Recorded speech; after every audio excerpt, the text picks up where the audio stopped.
So here we are inside of the structure. As you first come into this area, this was an existing patio that was here. It's about 300 square feet of interior space, octagon, that was a screened in porch, and it's being modified to be finished space. So this is going to be an art gallery. You can see we have a few walls in here that were left intact without windows and doors, but this one here is a 5x5 Anderson picture window that's going to have a bench beneath it, and then on this opposite wall the same. So this room will be symmetrical, and from this original octagon, as we're calling it, branches off into octagon number 2, which is going to be a gym, and octagon number 3, which is going to be an art studio.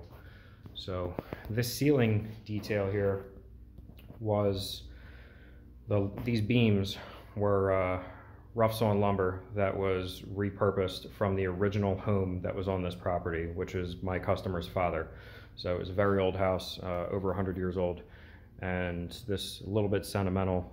They asked if they could keep this, but this needs to be insulated now since it's going to be finished space. So we're going to spray foam over top of all of this with closed cell spray foam, and then recreate this exact detail minus the king post in the middle. I'm going to do it a little cleaner, but essentially recreate this exact detail over top of the insulated space. And then we're also going to do that same identical detail in this room, which is the art studio, and it's through here into this room, which is the gym. So as you see here, a lot of wood up there. Now this is because we had the difference in the thickness of the roof structures. In here, 3x8s.